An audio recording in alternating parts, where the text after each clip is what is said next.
exception for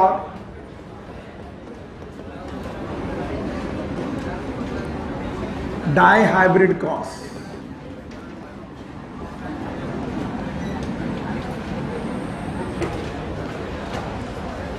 जैसे कि monohybrid cross के लिए एक्सेप्शन थे इनकम्प्लीट डोमिनेंस, को डोमिनेंस, वैसे डाईहाइब्रिड क्रॉस के लिए कुछ एक्सेप्शन है। उन एक्सेप्शन में एक बड़ा एक्सेप्शन हम लोगों ने पढ़ लिया लिंकेज। लिंकेज नाम का जो एक्सेप्शन है वो इंडिपेंडेंट असॉर्टमेंट को अपोज करता है। तो ये क्वेश्चन कई बार पूछा गया है कि मेंडल का कौन सा लॉ है जो पूरी तरीके से सही नहीं है। It is the third law known as independent assortment, जो हर जगह लागू नहीं होता। सो मेंडल का जो तीसरा लॉ है वो हर जगह पर लागू नहीं होता, क्योंकि इंडिपेंडेंट असॉर्टमेंट कई बार गलत साबित हो जाता है, और गलत तब साबित होता है जब जीन आपस में लिंक हो। तो कल मैंने बोला था अगर कुछ भी नहीं समझ में आया तो इतना समझो कि लिंकेज का मतलब है एक ही क्रोमोसोम में प्रेजेंट सारी जीन आपस में क्या कहलाती हैं, लिंक्ड जीन, और इस प्रोसेस का नाम लिंकेज। इसी लिंकेज के बाद हमारे पास एक छोटा सा टॉपिक आता है नोन एज पॉलीजेनिक इनहेरिटेंस। वैसे एनसीईआरटी में उतना नहीं दिया जितना मैं पढ़ाने की कोशिश करता हूं, और इसीलिए आपको कई बार समझ में नहीं आता, और आपको कई बार जब समझ में नहीं आता तो आपको लगता है गलत हो गया, त्रुटियां हो गई। जैसे सुबह पढ़ाने में मुझे टॉपिक लगभग 1 घंटा लग गया।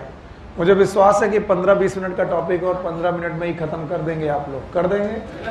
आप लोगों पे विश्वास है। तो पॉलीजेनिक इनहेरिटेंस कहता है कि one many gene control one character, it is known as polygenic. Poly का मतलब होता है मैनी, जेनिक का मतलब होता है gene. When 2 or more than 2 gene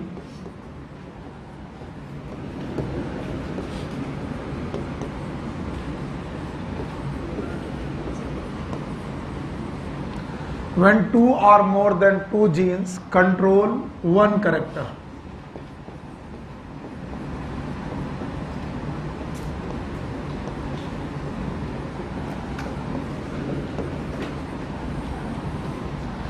जब 2 या 2 से ज्यादा जीन एक कैरेक्टर को कंट्रोल करती हैं, इस कंडीशन का नाम है पॉलीजेनिक इनहेरिटेंस। 2 बढ़िया एग्जाम्पल हैं इसमें। एक है human height,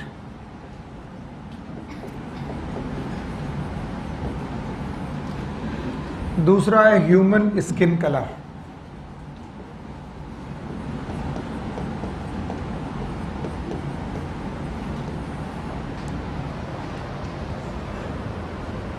polygenic inheritance Mendel के डाई हाइब्रिड क्रॉस या मोनोहाइब्रिड क्रॉस का अपोज क्यों करता है, उसकी 2 वजह है। पहली वजह मैं आपके सामने लिख रहा हूं। मेंडल कहते थे किसी भी कैरेक्टर के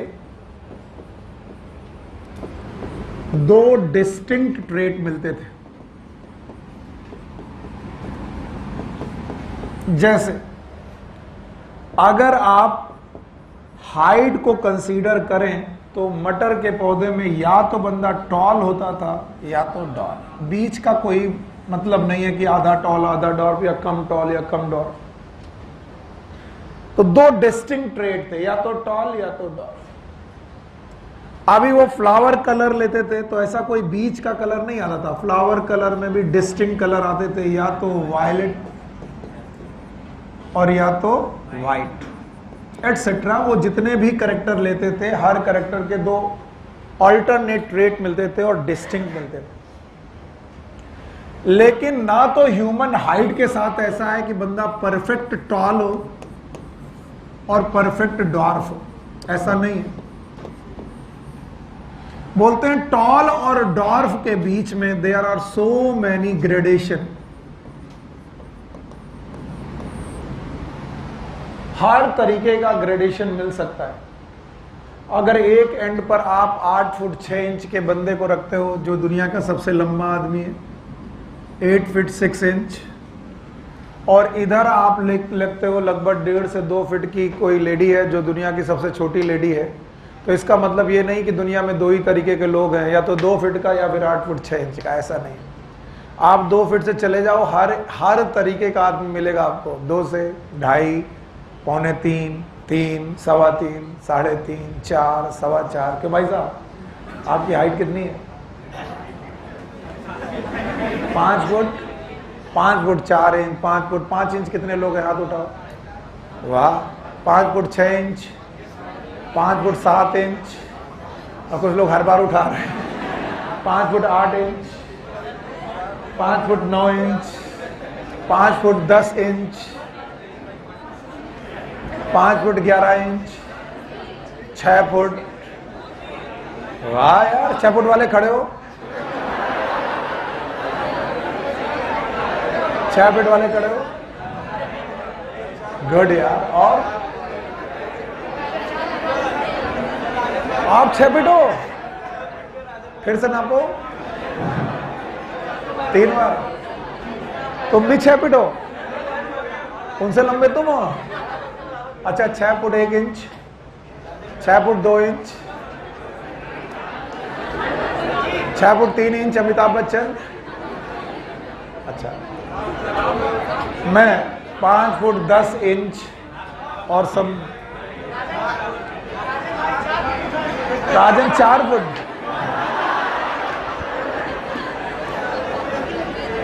सो व्हाट दे टेल, क्या बताते हैं आपको कि ना तो आदमी परफेक्ट टॉल, ना तो आदमी परफेक्ट डॉर्फ, और इसमें ग्रेडेशन। तो जिन भी करेक्टर में आपको ग्रेडेशन मिलेंगे, they are polygenic, they are polygenic. ऐसा ही है ह्यूमन स्किन कलर, बोलते हैं परफेक्ट ब्लैक। अब मेरी तरफ मत देखना। नीग्रोज, अफ्रीका के लोग देखो, वेस्ट इंडीज के लोग देखो, परफेक्ट ब्लैक। क्रिस गेल, जो भी देखना है। और परफेक्ट वाइट। इंग्लिश लोग हैं, अमेरिकन लोग हैं, ये परफेक्ट वाइट है, ये परफेक्ट ब्लैक है। और बीच में आते हैं एशिया के लोग, जिनको ब्राउन बोलते हैं। अंग्रेजी में ब्राउन बोलते हैं, हमें ब्राउन है नहीं है, हम में हर तरीके का कलर मिलेगा। लोग ऐसे बोलते हैं, मम्मी हमेशा ऐसे बोलते, बेटा तुम काले नहीं, तुम सांवले हो। फिर हमने 2 सांवले देखे, एक थोड़ा बढ़िया लग रहा था, हमने कहा मम्मी अगर ये भी सांवला है, मैं भी सांवला हूं, तो ये देखने में सुंदर क्यों है? बोले तुम थोड़ा ज्यादा सांवले हो। So you go from that to that. मजाक नहीं है, टाइम वेस्ट हो जाएगा, सुबह भी वेस्ट हुआ है, वेस्ट मत करिए। आराजन खड़े हो, खड़े।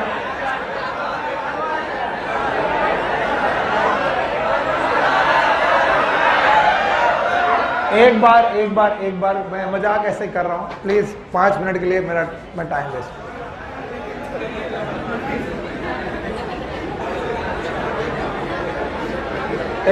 नहीं करूंगा, नहीं पर्सनल हो जाता वो, बेटर। 2 बातें बहुत चालू होती। सॉरी यार ऑनलाइन वाले बच्चों, आज थोड़ा मूड अजीब है। तो 2 बातें अक्सर होती हैं कि अक्सर हमारे हॉस्टल में लोग जब बैठे होते थे और सुबह ब्रश नहीं करते थे, और जब बिना ब्रश किए चाय पी लेते थे, तो मैं कहता था ब्रश क्यों नहीं किया? तो बोलते थे यार शेर कभी ब्रश नहीं करता। एक दिन मेरा दोस्त बैठा था, कहता सुअर भी नहीं करता।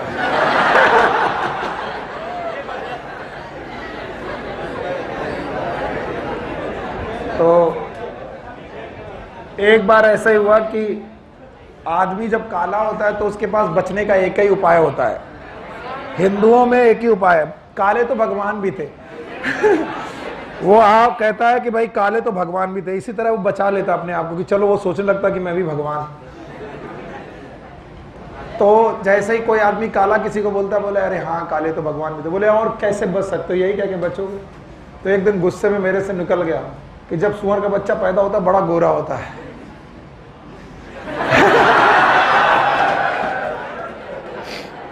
It's not personal, it's like that. तो मैं बता रहा था polygenic inheritance, when many gene control single character, it is known as polygenic inheritance. बुरा तो नहीं लगा? अच्छा, हमें क्यों लगेगा, हम लोग तो काले हैं, काले तो भगवान होते हैं। हाँ चलो भाई, सॉरी टू से, ऐसा मुझे करना नहीं चाहिए था पर मैंने कर दिया, आज मूड में है आके। तो बताओ, पॉलीजेनिक इनहेरिटेंस याद है? What is polygenic inheritance? When many gene control one character. बोलते हैं व्हेन टू और more than two gene control one character, it is known as polygenic inheritance. और इस पॉलीजेनिक इनहेरिटेंस में ह्यूमन हाइट या human skin colour एक example. थोड़ी देर के लिए आप लोग नोटबुक हटा दीजिएगा या बुक हटा दीजिएगा और इसे समझने की कोशिश करिएगा। बोलते हैं मान के चलिए आप अगर ह्यूमन स्किन कलर को 3 एलील के साथ या 3 जीन के साथ लेके चलते हो तो आपको एक कंडीशन मिलेगी, capital A, capital A, capital B, capital B, capital C, capital C. और एक कंडीशन मिलेगी small A, small A, small B और small C, small C. 2 condition मिलेगी, एक capital A, capital A, capital B, capital B, capital C, capital C. यहां तीनों allele pair dominant है, और अगर तीनों एलील पेयर डोमिनेंट है तो ये क्या कर रहे होंगे? आपको मैंने डोमिनेंट जीन के बारे में कुछ आइडिया दिया था, आज पूछना है, बताना भी चाहिए आपको। जितने भी जीन होंगे या एलील होंगे वो बनाएंगे एमआरएनए। बोलो क्या बनाएंगे? Thank you very much.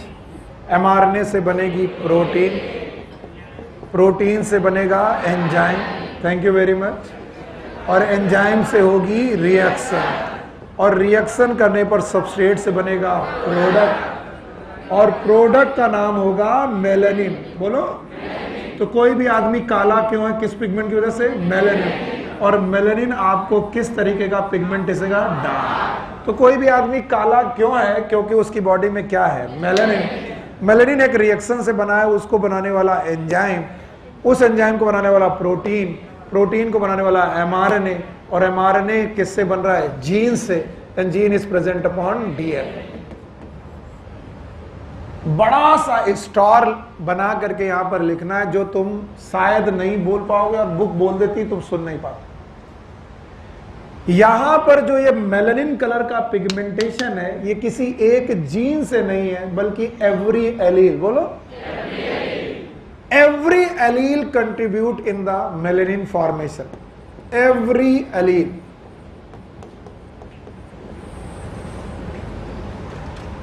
तो अगर मैं बोलूं कि यहां पर जो कालापन आया है वो 6 एलील से आया कि 3 एलील से?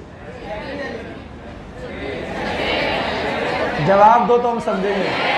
हाँ, 6 एलील से आया। यानी कैपिटल ए जो कंट्रीब्यूट कर रहा है उतना ही, दूसरा कैपिटल ए कंट्रीब्यूट कर रहा है उतना ही, कैपिटल बी कंट्रोल कर रहा उतना ही, कैपिटल बी कंट्रीब्यूट करा उतना ही, कैपिटल सी, और उतना ही कैपिटल सी। तो यहां हर allele, every allele contribute in phenotype. और इसका मायने क्या है? इसका मायने कई बार टीचर और स्टूडेंट आपस में एक दूसरे को समझा नहीं पाते या समझ नहीं पाते। बोलते हैं कि sir capital A capital T होना टॉल होता होगा मेंडल को, और कैपिटल टी होना भी टॉल होता होगा मेंडल के हिसाब से, और ये दोनों टॉल एक जैसे होते होंगे मेंडल के हिसाब से। लेकिन सर जब ये पॉलीजेनिक इनहेरिटेंस में आएगा तो कैपिटल ए कैपिटल होना अलग तरीके का डोमिनेंट होगा, और कैपिटल ए स्मॉल ए होना अलग तरीके का डोमिनेंट होगा, और दोनों सेम होंगे कि अलग अलग? क्योंकि यहां पर 2 एलील से बेटा कालापन है, यहां पर 2 एलील है कि एक? क्योंकि dominant allele only contribute into phenotype, not the recessive. अगर आप भूले हो तो मैं वापस दिलाता हूं। बताइए, अगर सारी एलील रिसेसिव हैं तो बताइए ये क्या कंडीशन पैदा करेंगी? या तो नॉन फंक्शनल एंजाइम, भूल गए आप लोग, याद है? या तो नॉन फंक्शनल एंजाइम या फिर नो एंजाइम। और अगर ऐसा हुआ तो रिएक्शन और रिएक्शन नहीं होगी तो प्रोडक्ट नहीं बनेगा तो मेलानिन, और अगर मेलानिन नहीं बनेगा तो बॉडी डार्क की व्हाइट। तो बताओ गोरा होना एक्चुअली काला ना होना है, गोरा होना कोई कैरेक्टर, मेलानिन का ना होना इट इज नोन एज गोरा, and that's why it is sometime also known as albino. बोलो क्या बोल रहे हैं? Albino. Albino is the absence of melanin pigment. तो यहां एवरी जीन कंट्रीब्यूट कर रही कि एवरी एलील? एवरी एलील, यही ध्यान दो। एंड दैट्स व्हाई समटाइम मैं तो फेल हो जाता हूं समझाने में, अपनी बात कर रहा हूं। इसलिए मुझे एक जुगाड़ आज सुबह मिला, बच्चों को समझाने में काफी देर तक स्ट्रगल करता रहा, फिर मुझे एक जुगाड़ मिला, और वो जुगाड़ मैं आज ही सीखा हूं और आज ही सिखा रहा हूं आपको। बोलते हैं ये सारे के सारे एलील एडिटिव नेचर के हैं। किसके? एडिटिव। अब जरा देखना, बोलते हैं मान लीजिए कैपिटल ए 1 नैनोग्राम, मान लीजिए ये सपोज है, रियल नहीं है, 1 कैपिटल ए से 1 नैनोग्राम बेटा मेलानिन आपकी बॉडी में डिपॉजिट हो रहा। तो बताओ कैपिटल ए से 1 होगा कि 2 नैनोग्राम? क्योंकि एक कैपिटल ए से 1 नैनोग्राम तो दूसरे कैपिटल ए से 1 नैनोग्राम। अब बताओ अगर दोनों कैपिटल ए एक साथ आ जाएं तो बताओ 1 नैनोग्राम कि 2 नैनोग्राम? 2 नैनोग्राम। ठीक उसी तरीके से कैपिटल बी भी 1 नैनोग्राम कंट्रोल करेगा, यानी कि बेटा कंट्रीब्यूट करेगा। दूसरा कैपिटल बी भी 1 नैनोग्राम कंट्रीब्यूट करेगा, और अगर बेटा दोनों कैपिटल बी साथ आ जाएं तो बताओ 2 नैनोग्राम ये बेटा कंट्रीब्यूट करेंगे for your melanin pigmentation. And likewise C भी बेटा 1 नैनोग्राम कंट्रीब्यूट करेगा, दूसरा सी भी 1 नैनोग्राम कंट्रीब्यूट करेगा, और इस तरीके से अगर कैपिटल सी आ जाए तो 2 नैनोग्राम ये भी कंट्रीब्यूट करेगा। तो मान लीजिए अगर कहीं पर आपको capital A, capital B, capital C मिल जाए तो आप कितना नैनोग्राम काले हैं? 6।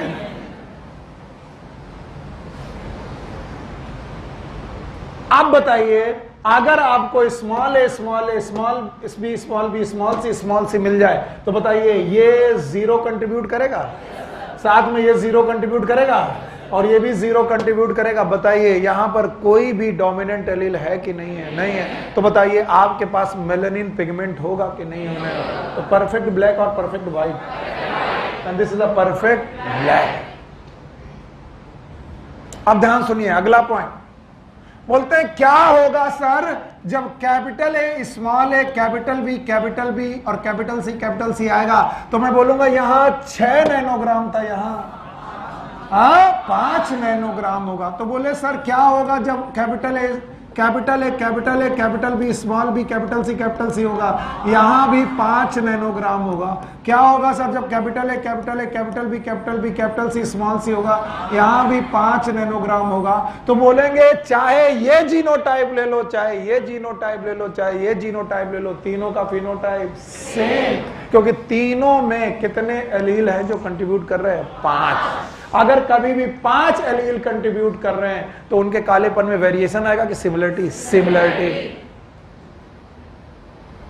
तो सर क्या होगा कि अगर capital A, capital B, capital C करे तो मैं कहूंगा 1 एलील, 2 एलील, 3 और 4 एलील कंट्रीब्यूट कर रहे हैं। क्या होगा सर जब अगर capital A, capital B, capital C, small C होगा?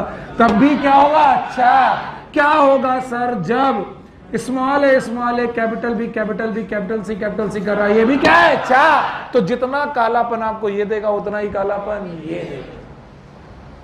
और ये बात लोगों को समझ में नहीं आती कि जीनोटाइप डिफरेंट होने के बावजूद भी फिनोटाइप वही है। इसका मतलब यहां पर हमें जीनोटाइप से मतलब होगा कि फिनोटाइप। और फिनोटाइप किससे मतलब रखेगा? जीन से कि एलील से?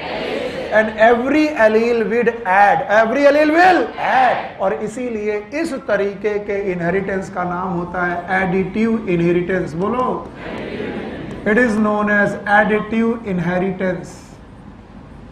यहां हर एलील आपको ऐड करती है आपके किसी भी तरीके के एक्सप्रेशन। और ये बात बच्चों को समझ में नहीं आती कि सर ये क्या बता रहे हो आप, नहीं आया, फिर एक बार कोशिश करता हूं। इसीलिए इस तरीके के इनहेरिटेंस का दूसरा नाम है क्वांटिटेटिव इनहेरिटेंस। बोलो क्या नाम है, बताओ। यहां क्वालिटी की बात चल रही है कि क्वांटिटी? Quantitative inheritance. अब आपको लगेगा सर ये क्वालिटी की भी बात है, क्वालिटी की बिल्कुल बात नहीं है। देखिए यहां पर small A capital B capital C, यहां पर capital A capital B small C, दोनों जीनोटाइप की क्वालिटी सेम की अलग अलग, लेकिन दोनों का कंट्रीब्यूशन सेम, क्योंकि यहां कितने एलील? 4, यहां पर भी कितने एलील? 4, और दोनों का कंट्रीब्यूशन इक्वल की unequal? Equal. And that's why this inheritance is known as quantitative or additive inheritance. बाकी मैं NCERT पढ़ दूंगा, घबराइएगा मत। और हितेन बाबू जागते रहिए, कोशिश करिए, हो सकता है जागते रहे, हो सकता है यूं भी हो जाए। बताओ पहले डेफिनेशन बताइए, नहीं आए तो मैं इसे रब करता हूं, कोई बात नहीं। बताइए what is polygenic inheritance? When two or more than 2 genes control single character, it is pleiotropy or polygynic? Polygynic। और पॉलीजेनिक इनहेरिटेंस में हर जीन ऐड करती कि हर allele? Every allele will add the phenotype. और इसीलिए आपको 2 एक्सट्रीम सिचुएशन मिलेगी जहां पर 6 की 6 एलील आपको कालेपन में ऐड करेंगी, तो बेटा परफेक्ट ब्लैक। और जहां पर 6 की 6 आपको कालेपन में ऐड नहीं करेंगे, आप परफेक्ट वाइट। चलिए मेंडल की तरह सोचते हैं, सब लोग इधर देखो। मेंडल कहते थे कि अगर आप प्योर ब्रीड लो, capital A capital B capital C, और दूसरा प्योर ब्रीड लो small A small B small C. पहले मैं दोनों के फिनोटाइप आपसे जानना चाहूंगा, आप मेरी मदद करिए। बताइए ब्लैक की व्हाइट, व्हाइट, ब्लैक की व्हाइट, ब्लैक। अब बताओ इन दोनों के क्रॉस करने पर F1 क्या आना चाहिए? दोनों पेरेंट का कैरेक्टर किसी एक का, लेकिन इसने गैमीट बनाया capital A capital B capital C. इसने गैमीट बनाया small A small B small C. बच्चा क्या पैदा हुआ?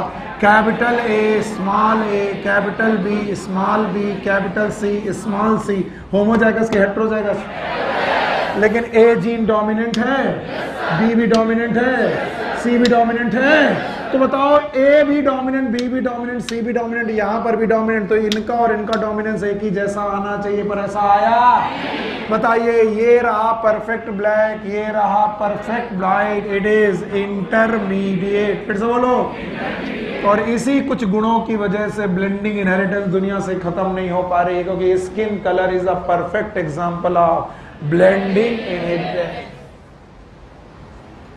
अरे सर अगर आप कह रहे हो कैपिटल टी होना टॉल है, तो कैपिटल टी स्मॉल टी होना भी टॉल होना चाहिए, और होता है। लेकिन जब पॉलीजेनिक इनहेरिटेंस की बात आती है तो कैपिटल ए होना और कैपिटल ए स्मॉल होना सेम बात है कि अलग अलग है। अदरवाइज जितना काला ये था उतना ही काला इससे होना चाहिए था। यस और no?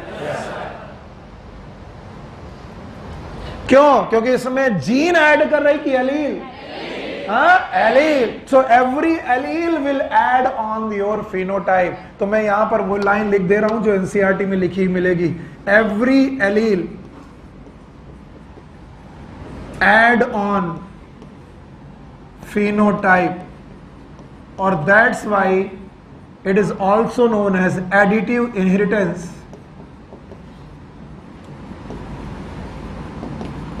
And that's why it is also known as quantitative inheritance.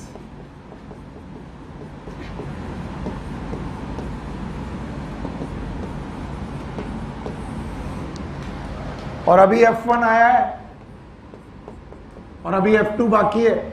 आप अलाउ करेंगे तो मैं F2 बनाऊंगा। पहले आप इतना पढ़ाओ, क्या है परफेक्ट ब्लैक की परफेक्ट व्हाइट? Perfect black. और ये परफेक्ट ब्लैक की इंटरमीडिएट। अब ऐसे दो लोगों की आपस में शादी करा दो जो इंटरमीडिएट कलर रखते हैं, अब मैं देखूंगा आपको क्या आया, बताइए ये क्या है, capital A small A, capital B small B, capital C small C. इनका मीटिंग करा दी गई, capital A small A, capital B small B और कैपिटल सी स्मॉल सी का। सोना मत, मैं कोशिश कर रहा हूं कि आ जाए आपको। बताओ यहां पर कितने प्रकार के gamete? 2 to the power 3, 2 to the power 3, 8 gamete mail और 8 गैमीट फीमेल। कितने प्रोजनी? 64। 64 प्रोजनी बनेगी। कितनी? 64। और ये जो 64 प्रोजनी होंगी उनका अगर जीनोटाइप निकालने गए तो तुम मरोगे। सर कैसे मरेंगे? सर पहले जीनोटाइप निकालते हैं। बताओ क्या डाई हाइब्रिड क्रॉस का जीनोटाइप याद है? बोलो 1:2:1:2:2:4:2, 1:2:1. यस और नो? मोनो हाइब्रिड की डाई हाइब्रिड? अब क्या इसमें ट्राई हाइब्रिड निकालें? क्योंकि यहां पर डाई हाइब्रिड है कि टाई हाइब्रिड? टाई है। अब किसका मल्टीप्लाई करें? बोलो 1:2:2:4:2:1:2:1. अभी एक बार हुआ, अब इसका डबल करो 2:4:2:2:8:2:2:4:2. 1 नहीं 2। अब करो 1:2:2:4:2:1:2:2. तुमने देखा मैंने किया नहीं क्योंकि जरूरत नहीं।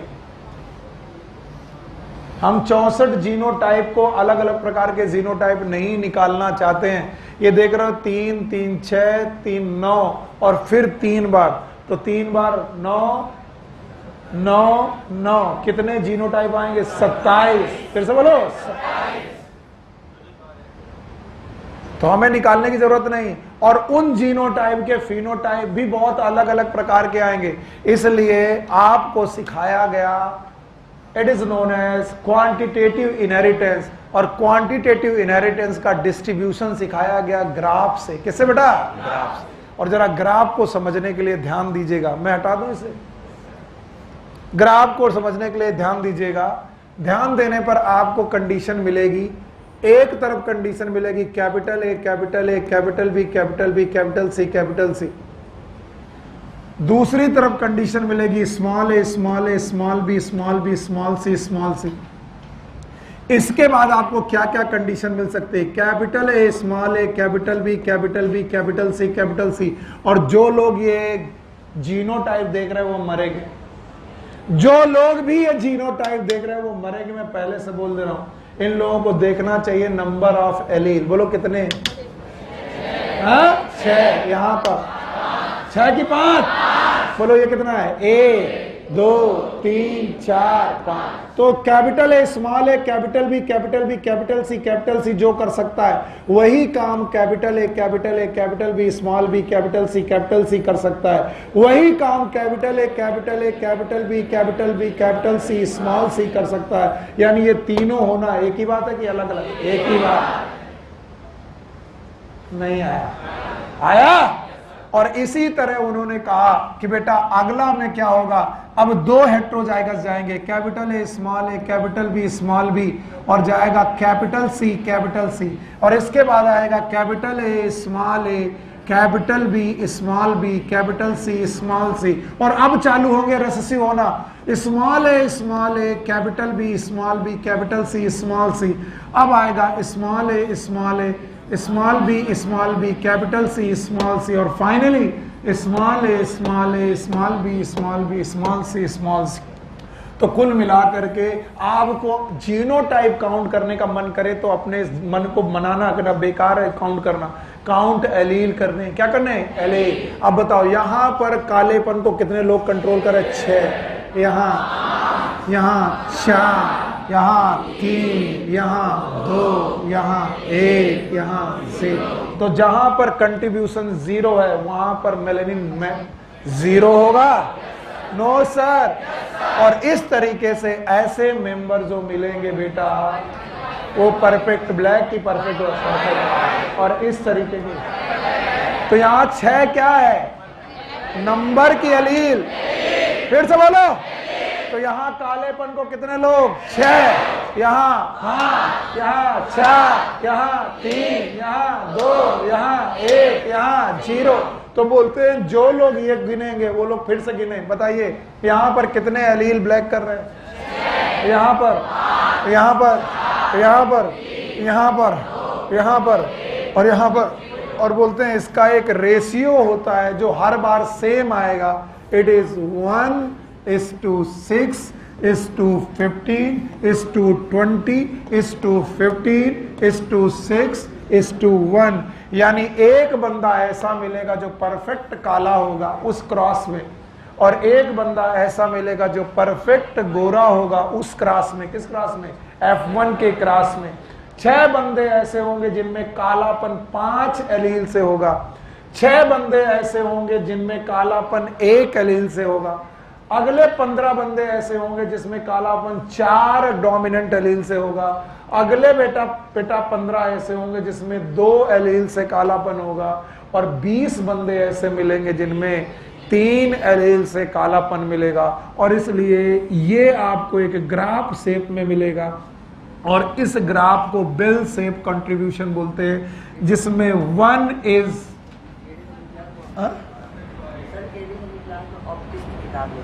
केडी सिंह सर की क्लास में ऑप्टिक्स की बेटा किताब लेके आएंगे। ओके, एक बंदा मिलेगा आपको कैपिटल ए। दूसरा बंदा कितने मिलेंगे? 6। फिर इसके बाद और कितने मिलेंगे बेटा? 15। तो ये रहा एक। बेटा आप लोग बेटा सुन नहीं रहे हो, गड़बड़ जाओगे। चलो बोलो, एक बंदा कैसा मिलेगा? Capital A, capital A, capital B, capital B, capital C, capital C. 6 बंदे कैसे मिलेंगे? जिसमें 5 एलील, 4 एलील की 5। फिर से बोलो, इसका मतलब यही मिलेंगे 6? अरे यार, यही मिलेंगे जिसमें कितने एलील? 5 एलील जिसमें होंगे ऐसे कितने लोग मिलेंगे? 6। जिसमें 4 एलील होंगे 15। जिसमें 3 होंगे, जिसमें 2 होंगे, जिसमें 1 होगा, और जिसमें 1 भी नहीं होगा। हाँ, 1। तो याद रखना 1, 6, 15 और 20 लोग आपको ऐसे मिलेंगे जो आपको क्या मिलेंगे? जो हेट्रोजाइगस होंगे। इसके बाद फिर से मिलेंगे 15, और फिर से मिलेंगे 6, और फिर से मिलेंगे 1। चलो सबके बारे में बताओ, ये क्या होगा? Capital A, capital A, capital B, capital B, capital C. Allele को कंट्रीब्यूशन लिखो। यहां पर कितने एलील का कंट्रीब्यूशन होगा? 6। और यहां पर 5, यहां पर 4, यहां पर 3, यहां पर 2, यहां पर 1, यहां पर 0। बताओ जहां पर 0 एलील का कंट्रीब्यूशन होगा वो परफेक्ट ब्लैक की परफेक्ट व्हाइट, और जहां पर बेटा 6 के 6 एलील होगा वो परफेक्ट ब्लैक। और इस तरीके से टाइप ऑफ फिनोटाइप निकाला जा सकता है, जीनोटाइप नहीं निकाला जा सकता। टाइप ऑफ फिनोटाइप निकालने का फॉर्मूला है 2n+1, and what it means? It means है नंबर ऑफ जीन। अगर नंबर ऑफ जीन हमें मालूम हो तो टाइप ऑफ फिनोटाइप निकाल सकते हैं। जैसे यहाँ जीन 3 है तो 2 × 3 + 1 टोटल आया 6 और 1 7 प्रकार के फिनोटाइप हैं। काउंट करो, 1 2 3 4 5 6 7 प्रकार के फिनोटाइप का मतलब है 7 प्रकार के फिनोटाइप का मतलब है कंट्रीब्यूशन ऑफ जीन की एलील। पता नहीं तो बताओ एलील कितने प्रकार से कंट्रीब्यूट कर सकते हैं? 7। यहां पर कितने एलील?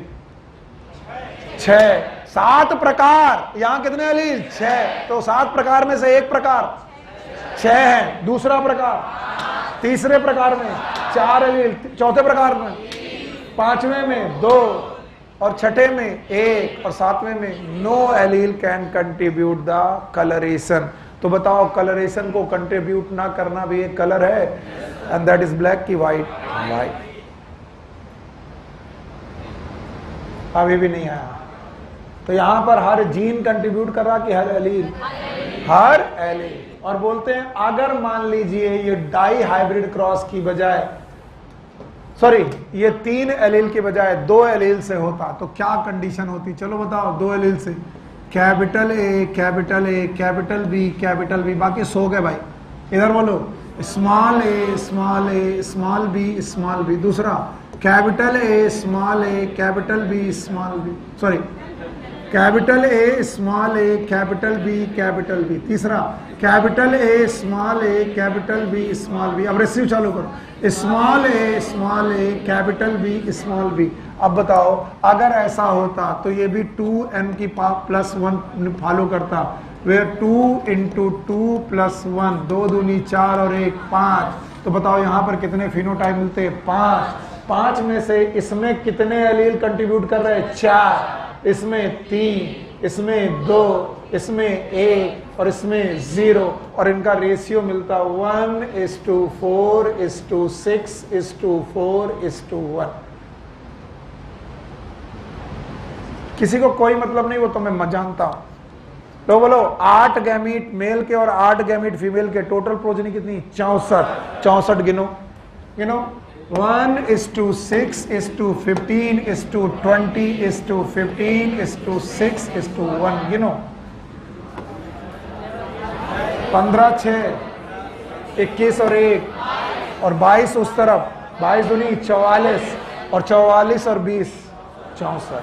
तो 64 लोग कैसे मिलेंगे वो तुम्हें दिखाई पड़ गए। अब बताओ 2 हेट्रो जाएगा सोने का मतलब 2 टू द पावर 4, 4 इधर से 4 इधर से, 4 4 जा 16। तो इंडिविजुअल कितने मिलने चाहिए? 16। 4 1 5, 4 1 5 और 5 10, 10 और 6 16। तो रेशियो क्या आएगा? 1:4:6:4:1। तो ये ग्राफ कैसा आएगा? Bell shape. बोलो कैसा आएगा? जो हेट्रोजाइगस की तरफ दोनों तरफ फॉलो होगा। अब ध्यान से सुनो, शायद समझ में आएगा। इधर की तरफ चलोगे तो डार्कनेस बढ़ेगी और इधर की तरफ चलोगे तो लाइटनेस बढ़ेगी। और ये बंदा इंटरमीडिएट, यानी इंटरमीडिएट के दोनों तरफ सिमेट्री है कि एसिमेट्री? सिमेट्री। जितना इधर चलो और उतना इधर चलो, तो इधर है अगर 3 तो इधर होगा 4, इधर होगा 2, इधर होगा 5, इधर होगा 1, इधर होगा 6, इधर होगा 0। You got my point? इसका मतलब यहाँ हर जीन कंट्रीब्यूट कर रहे कि हर एलील? हर एलील। पल्ले ही नहीं पड़ रहा। तो अब मैं कैसे अपने आप को बचाऊंगा? ये जरूरत ही नहीं है, ये तो तुम्हें एक्स्ट्रा ज्ञान दिया। जरूरत क्या है? एनसीईआरटी। अब देखो एनसीईआरटी में क्या लिखा है। अगर एनसीईआरटी की लाइनें समझ गए तो काम बन जाएगा। पॉलीजेनिक इनहेरिटेंस पकड़ो, कम लिखा है तुम्हारे को। मैं पढ़ रहा हूं। जिन लोगों के पास पुरानी किताब है वो अपना सप्लीमेंट्री मटेरियल देखें, और जिन लोगों के पास नई किताब है उनकी किताब में ही दिया गया है टॉपिक, और जिन लोगों के पास पुरानी किताब है उनके सप्लीमेंट्री मटेरियल में दिया गया है। तो बताओ कितने लोगों की किताब में ही टॉपिक दिया गया है और कितने लोगों के सप्लीमेंट्री मटेरियल में? चलो दोनों प्रकार के लोग हैं, और दोनों प्रकार के लोग सुने जो एनसीईआरटी में लिखा हुआ है। मैं पढ़ रहा हूं, शायद समझ में आ ही जाए, क्या पता। चलो, Mendel studies mainly describe those traits that have distinct alternate form, such as flower color, which are either purple or white. Agla. But if you look around, you will find that there are many traits which are not so distinct in their occurrence and are spread across a gradient. For example, in human, we don't just have the tall or short people. क्या human height में केवल toll और short लोग हैं? क्या grade भी है? Yes. आगे चलो।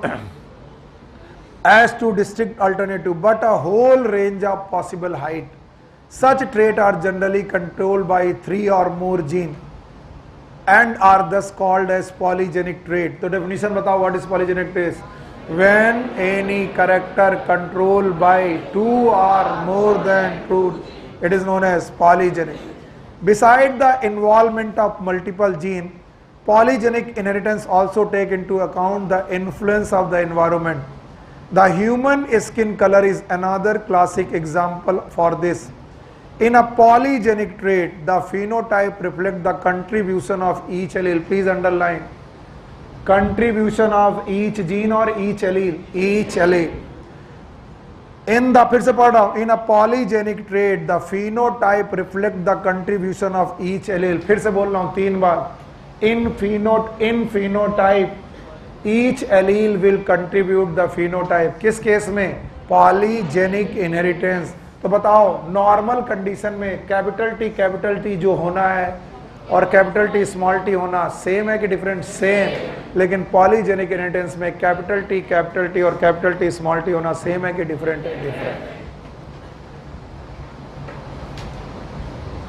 अभी भी नहीं आया? आएंगे कहेंगे कि सर मुझे नहीं समझ में आया। अभी टाइम है, पूछ लो। तो यहां हर जीन कंट्रीब्यूट कर रहा कि हर एलील? तो अगर मैं हर एलील को 1 नैनोग्राम दूं तो बताओ यहां पर कितने नैनोग्राम? यहां, उसके बाद 3, उसके बाद 2, उसके बाद और उसके बाद 0। तो बताओ 0 नैनोग्राम मेलेनिन का मतलब क्या हुआ? कालापन है कि नहीं है? नहीं है। और कालापन ना होने का मतलब गोरापन है। तो बताओ कितने लोग मिलेंगे जो 6 एलील के साथ रहेंगे? एक रहेगा। और कितने लोग रहेंगे जो बिना किसी एलील के साथ रहेंगे? हाँ, बताओ इनका कंट्रीब्यूशन कालेपन में 0 और इनका कंट्रीब्यूशन 6 एलील। अब बताओ इनका कंट्रीब्यूशन 6 एलील की 3 एलील? 6 एलील की 3 एलील? 3 एलील। और 3 एलील इनका कंट्रीब्यूशन शो कर रहा है। तो जितना 6 कर रहा होगा उतना ही 3 कर रहा होगा कि उसके आधा? आधा। इसलिए जितना ये काले होंगे उतना ही ये काला होगा कि उसका आधा। और इसीलिए इस कालेपन का नाम इंटरमीडिएट। फिर से बोलो। अब बताओ इसमें कालापन होगा 4 एलील की 5 एलील? 5। और इसमें कितना कालापन होगा? 5 की 4। अच्छा बताइए इसमें 3 और इसमें कितना कालापन होगा? बताइए 2 होगा। और इसमें कितना कालापन होगा? बताइए 1। और इसमें 0। तो यहां पर हम लोग एलील देखेंगे कि उनके द्वारा ऐड किया गया। तो बताओ ये कितना कालापन ऐड कर रहा है? 1 एलील से कि 6 एलील से? 6 एलील से। और ये 5, ये और ये और ये और ये। तो बताओ ये कालापन ऐड कर रहा है कि नहीं? नहीं। तो कालापन ना होना भी एक कैरेक्टर है। Yes sir. इसलिए काला है कि गोरा? और क्या ये परफेक्ट काला है? और ये 6 एलील थे और ये 3 एलील है। तो परफेक्ट काला की आधा? तो आधा काला और आधा गोरा मतलब इंटरमीडिएट है, चतकबरा नहीं है। हाँ, अब बताओ इसका कालापन इसमें 2 एलील से। और ऐसा बंदा, सर कहते हैं ऐसे कितने बंदे मिलेंगे? ऐसा तो जीनोटाइप 4 मिल सकता है, 6 मिल सकता है। लेकिन बेटा ध्यान से सुनो, ये 3 एलील ऐसे भी हो सकते हैं, small A small B, sorry ये कितने एलील है? 1 2 3। तो बोल रहे कैसे 3 आ सकते? स्मॉल ए स्मॉल 4 है, यहाँ 4 है। तो small A capital B capital C capital C. तो जो इसका कालापन होगा क्या इसके कालेपन से अलग होगा? Yes sir. अलग होगा कि सेम होगा? सेम होगा। इसीलिए कई बार इनके जीनोटाइप को फिनोटाइप से बेटा कर पाना नामुमकिन है। तुम कहोगे यहां पर तो सर 2 हेट्रोजाइगस है, यहां पर 1 होमोजाइगस और 2 होमोजाइगस डोमिनेंट है। तो यहां पर जीन देखेंगे कि एलील। फिर से वही लाइन पढ़ रहा हूं। In polygenic trait the phenotype reflect the contribution of each allele. The effect of each allele is additive. कैसा है? Additive. To understand this better let us assume that 3 gene A, B, C control the skin color. In human with dominant form capital A, capital B and capital C responsible for dark skin color, and recessive form have small a, small b, small c for light skin color. The genotype with the dominant allele capital A, capital A, capital B, capital B, capital C will have the darkest skin color, and that will have the recessive allele small a, small b, small c will have the lightest skin color. आगे की line, as expected the genotype with the 3 dominant allele and 3 recessive allele will have the intermediate skin color. ये क्या होगा? Capital A, small a, capital B, small b, capital. And in this manner the number of each type of allele in the genotype would determine the darkest or lightness of the skin in color. तो यहाँ type of allele decide करेगा कि number? फिर से देख लो आखिरी की 3 लाइनें। इन दिस मैनर, ये अंडरलाइन करो, in this manner the number of each type of allele in a genotype would determine the darkness or lightness of the skin in an individual. इसका मतलब यहाँ टाइप डिपेंड करेगा कि number. तो बताओ ये कितनी एलील से काला है और ये कितने एलील से गोरा है? 0. और ये कितने एलील से काला है? 3. ये कितने? 5. ये कितना? 4. तो जिसमें जितनी ज्यादा डोमिनेंट एलील वो उतना काला, और जितनी ज्यादा रेसेसिव एलील वो उतना गोरा. और जब इनका ट्रेंड आप ग्राफ बनाओगे तो ग्राफ क्या आपको घंटी के आकार का मिलेगा, और घंटी के आकार का मिलना it is known as bell से. और जिसमें ये होगा 1, ये हो गया 6, ये होगा 15, ये होगा 20, ये होगा 15, ये होगा 6, ये होगा 1. क्योंकि ये कितनी एलील है, सॉरी कितने जीन है? 3. रेशियो क्या मिलेगा? 1:6:15:20:15. इसका मतलब 20 की तरफ दोनों तरफ जाओ, ग्रेडेशन अलग अलग एक जैसा, इधर कालेपन का ग्रेडेशन और इधर गोरे. Now you got it? नहीं आया? अगर मान लो 2 जीन लेकर चलते तो क्या आता? बोलो क्या रेशियो आता? 1:4:6:4:1. टोटल 6 और 4 10, 4 14, 15 और 16. तो बताओ 2 to the power n, बोलो कितना? 4. और 4 गैमीट मिलकर के कितनी प्रोजनी बनाएंगे? 16. और यहां पर कितने गैमीट बनेंगे? 8. क्यों 8? 2 to the power 3. तो 8 गुणे 8 बराबर 64. तो इनका टोटल कितना आना चाहिए? 64. गिनो, 6 और 1 7, 15 और 7 21, 21 और 21 अरे गड़बड़ हो रहा. 15 और 6 और 21 1 22, 22 और 22 44, 44 और 20 64 होगा. तो बताओ कभी भी 3 एलील, अरे 3 जीन अगर कंट्रीब्यूट करें तो रेशियो क्या होगा? बोलो. 1:6:15:20:15:6:1. अगर 2 करें तो 1:4:6:4:1. और ये बताओ क्वालिटेटिव है कि क्वांटिटेटिव? तो यहाँ पर हर जीन ऐड कर रही कि हर एलील? हाँ, हर एलील. और क्या ये ब्लेंडिंग इनहेरिटेंस जैसा है? यस. तो कुछ लोग होंगे जो 6 एलील से काले होंगे, और जो कुछ लोग होंगे जो 6 के 6 एलील से काले होंगे कि गोरे? क्योंकि उनमें कोई भी एलील मेलानिन पिगमेंट नहीं. एनसीईआरटी पढ़ दी, जो बताना था बता दिया. अभी भी नहीं आया तो कुछ नहीं कर सकते. अभी भी नहीं आया? कितना टाइम लग गया? अरे काफी लग गया. आइए नेक्स्ट, एक प्लियोट्रॉपी. ऑल्दो ये मैं पढ़ा चुका हूं, फिर एक बार पढ़ा दे रहा हूं. चलो, व्हाट इज प्लियोट्रॉपी? व्हेन, चलो दोनों खड़े हो. तो बतिया रही हो? खड़ी हो. हाँ, क्या बातें चल रही? What is pleiotropy? एकदम शांत. तुम्हें आता नहीं और तुम्हारी इतनी हिम्मत कि तुम बातें कर रही हो. What is pleiotropy? चलो अब तुम खड़ी हो.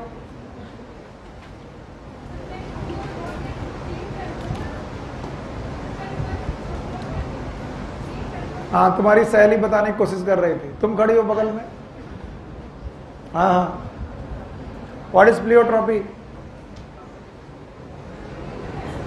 एक बाग उजड़ने की खातिर बस एक ही उल्लू काफी है. और अल्जामे गुलिस्ता क्या होगा? हर शाख पे उल्लू बैठा है.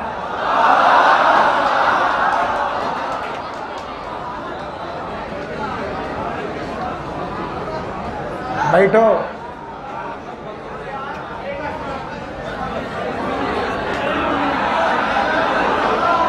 क्या कह रहे?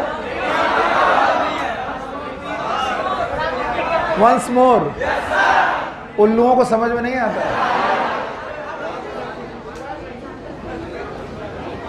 बताइए, प्लियोट्रॉपी इज अ कंडीशन. जैसे जैसे होली आती जाएगी तुम्हारा पढ़ने में मन लगना बंद हो जाएगा.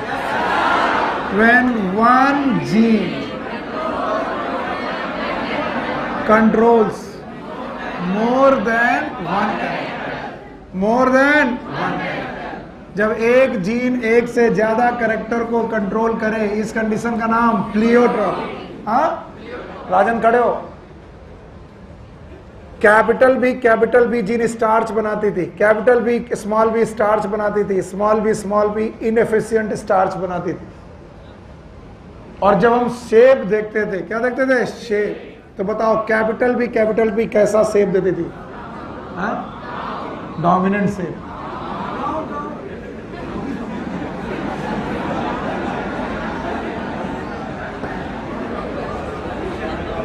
तुमने वैसा जवाब दिया जैसे लोग देते हैं। जब डोमिनेंट देख लिया, बोले डोमिनेंट शेप। एक फादर ने अपने बच्चे से पूछा कि बेटा एक्वेरियम में कितने मछलियां और कितने मछला हैं? तो बच्चा काफी देर तक सोचता रहा, बोला पापा जो तैर रही हैं वो मछलियां, जो तैर रहे हैं वो मछला है।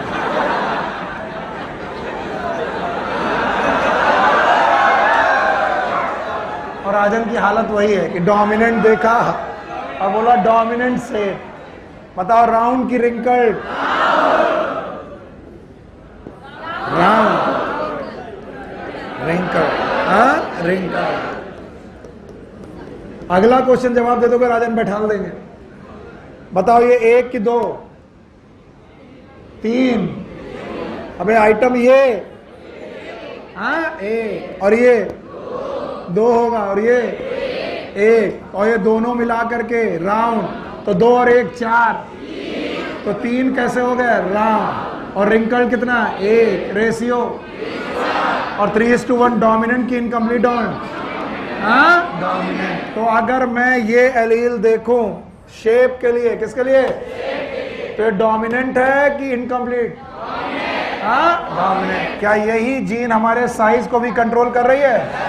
जब ये साइज को कंट्रोल कर रही है तो 4 प्रकार से। अच्छा, एक कौन सा? लार्ज। तो capital B large, capital B small B intermediate. फिर से बोलो। और स्मॉल बी स्मॉल। अब बताओ ये कितना होगा? 1 और ये 2 और ये 1 रेशियो 1:2:1। कंप्लीट की इनकम्प्लीट? इनकम्प्लीट। तो बताओ यही जीन है जो कंप्लीट डोमिनेंस शो कर रही है और यही जीन इनकम्प्लीट डोमिनेंस। बताइए यही क्या कंट्रोल कर रही है? शेप। और यही साइज। तो जीन 1 है कि 3? 1। और कंट्रोल कितने कैरेक्टर कर रही? 2। एक कैरेक्टर का नाम शेप, एक का नाम साइज, कंडीशन का नाम pleiotropy. So what is pleiotropy? When one gene control more than one character, it is known as pleiotropy. और इसका परफेक्ट एग्जाम्पल है कुछ और एग्जाम्पल, जैसे sickle cell anaemia. Sickle cell anaemia is also the example of pleiotropy. जब मैं पढ़ाऊंगा तो सिखाऊंगा। Even phenyl ketonuria, phenyl ketonuria is also the example of pleiotropy. तो एक तो स्टार्च वाली जीन हो गई, दूसरी सिकल सेल अनीमिया वाली, तीसरी फेनाइल कीटोन्यूरिया वाली। और इसमें फेनाइल कीटोन्यूरिया को इस पैराग्राफ में एक्सप्लेन किया गया। So I am going to describe phenylketonuria in detail. चलो अब बता दोगे what is pleiotropy? When one gene control more than one character. यहां पर इस जीन ने एक कैरेक्टर की 2, एक कौन? शेप, एक कौन? साइज। ऐसा ही किसके साथ होगा? Sickle cell anaemia. और जब मैं पढ़ाऊंगा तो सिखा दूंगा क्या होता है। और इसमें फेनाइल कीटोन्यूरिया, फिलहाल तो अभी फेनाइल कीटोन्यूरिया लो। फेनाइल कीटोन्यूरिया को समझिए। जब आप दाल खाते हैं पल्स खाने में, तो आपको मिलती है प्रोटीन, और इस प्रोटीन का डाइजेशन होता है, और इस डाइजेशन ऑफ प्रोटीन से पैदा होते हैं अमीनो एसिड, जो इस दुनिया में 20 प्रकार के, कितने प्रकार के? 20। उन 20 प्रकार के अमीनो एसिड में एक अमीनो एसिड का नाम है फेनाइल एलानिन।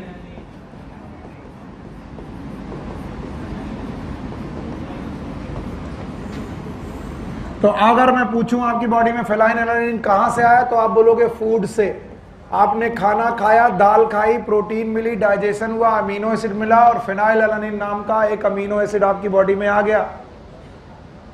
अब ये फेनाइलएलानिन अमीनो एसिड बड़े काम का अमीनो एसिड है, क्योंकि ये आपको टायरोसिन बना करके देता है। टायरोसिन दूसरा प्रकार का अमीनो एसिड है जो फेनाइलएलानिन से बनता है। चूंकि टायरोसिन हमारी बॉडी में बन जाता है, इसलिए इसेंशियल की नॉन इसेंशियल? Non essential. जो हमारी बॉडी बना ले और जो ना बना पाए, तो बताओ टायरोसिन हमारी बॉडी में बन जाता है? Yes sir. इसलिए इसेंशियल की नॉन। और ये टायरोसिन बड़े कमाल का है। 3-4 कमाल तो मैंने पहले ही सिखाए। ठाकुर साहब खड़े हो, इसका नाम सुने हो? T3 और T4।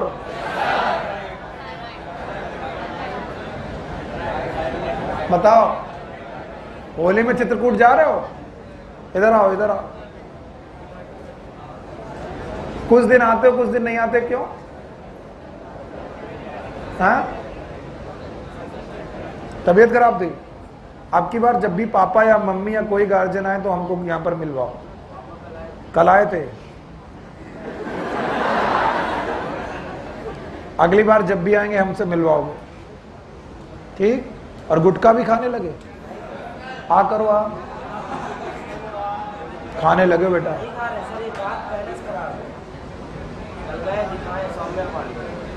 चलो जाओ। बोले सब ठीक है सर, पापा से बात मत करना। तो T3 याद है? T4 याद है? ट्राई आइडोथायरोनिन और टेट्राइडोथायरोनिन। यही टायरोसिन नाम का अमीनो एसिड आपको मेलेनिन बना के देता है। कौन? मेलेनिन। और मेलेनिन की वजह से आप काले हो। समझे नितिन? यही दोषी है। तो बताओ, टायरोसिन बड़े कमाल की चीज है और अलग अलग प्रकार की मेटाबॉलिज्म में हेल्प करता है। और तुम्हारे सर तुमको वहीं पर ले जाएंगे जहां पर तुम जानते हो सर को एक ही चीज आती है। बताओ, फेनाइलएलानिन से टायरोसिन बनाने के लिए जो रिएक्शन चल रही है उसमें किसी एक एंजाइम की जरूरत होगी, और इस एंजाइम का नाम है पा। हैं? क्या नाम है? पा। व्हाट इज पा? पता नहीं sir. It is known as phenylalanine. Phenylalanine hydroxylase.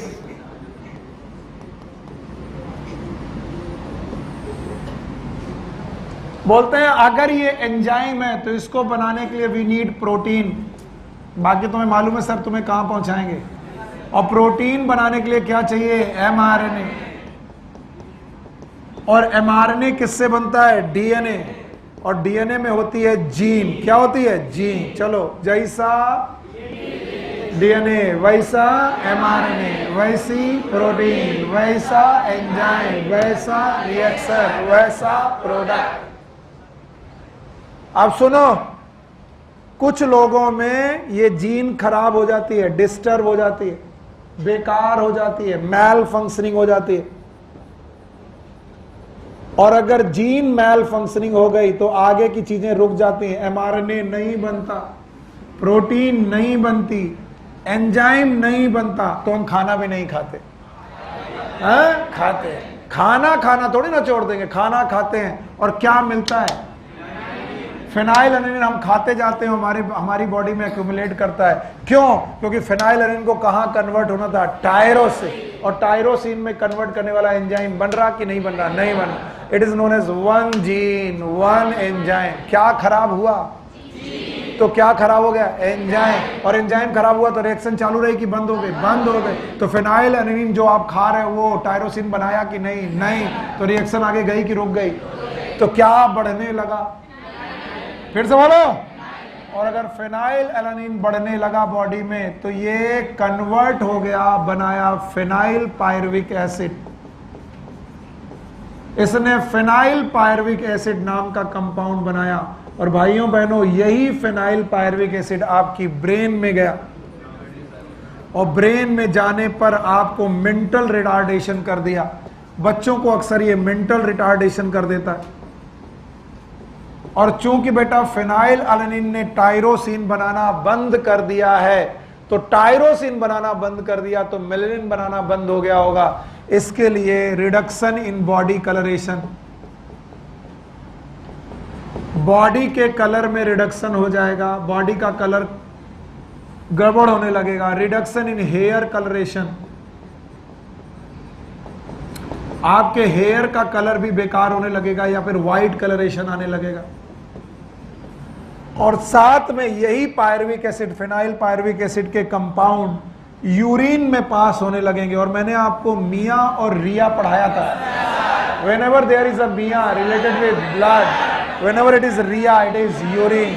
और इस बीमारी का नाम होगा फेनाइल कीटोन्यूरिया, फेनाइल कीटोन्यूरिया। तो बताइए फेनाइल कीटोन्यूरिया से क्या क्या गया? ब्रेन रिटार्ड हुआ, reduction in body colour, reduction in hair colour. तो एक जीन गड़बड़ होने से एक साथ कई कैरेक्टर गड़बड़ाए। इसका मतलब ये जीन एक कैरेक्टर को कंट्रोल करती थी कि मैनी, और इस वजह से ये क्या शो करती थी? फेनाइल क्या प्रो करती थी? Pleiotropy. What is pleiotropy? When one gene control more than one character. बीमारी का नाम फेनाइल कीटोन्यूरिया। और बेटा समझ के चलिए, ये क्वेश्चन कई लोगों को समझ में नहीं आता, फिर बोलते हैं सर एक बार और पढ़ाइए। चलो, जैसा वैसा वैसी वैसा। एक डीएनए का जीन खराब हुआ, क्या खराब हो गया? एंजाइम। कौन सा एंजाइम? Phenyl एनानीन hydroxylase. कौन सा एंजाइम? तो बताओ, एक जीन खराब होने से एक एंजाइम खराब हो गया। एंजाइम का नाम फेनाइल एनानीन हाइड्रोक्सिलेज। आगे की रिएक्शन हुई कि नहीं हुई? और नहीं हुई तो बताओ टायरोसिन बना कि नहीं बना? तो बॉडी का कलर काला हुआ कि व्हाइट होने लगा? और बताओ हेयर का कलर भी व्हाइट। और ये डिपॉजिट होने लगा कहाँ? ब्रेन में। तो क्या होने लगा? Mental retardation. और बताओ फेनाइल डिपॉजिट हुआ कि pyruvic acid? Phenyl pyruvic acid, इसलिए मेंटल रिटार्डेशन होने लगा। और इस वजह से आपने देखा आपके एक कैरेक्टर में दिक्कत आई कि मैनी। इसका मतलब ये जीन एक कैरेक्टर को कंट्रोल कर रही थी कि मैनी, और इस तरीके से इसे क्या बोला गया? प्लियोट्रॉपी।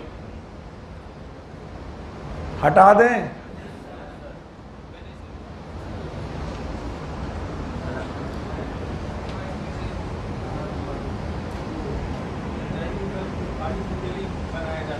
आर्टिफिशियली नहीं बनाया जा सकता है, बायोटेक्नोलॉजी से बना सकते हैं। और उस बायोटेक्नोलॉजी में कभी आर्टिफिशियल नहीं होता, और उसको बना करके इंजेक्शन डालते रहेंगे तो कितनी बार। एंजाइम की तो अपनी एक एज होती है, it is not the permanent cure. As a supportive cure तो है ही, सपोर्टिव केयर हो सकते हैं, और हर सेल तक थोड़ी ना पहुंच पाएगा। चलो भाई, अगला बेटा सेक्स डिटर्मिनेशन।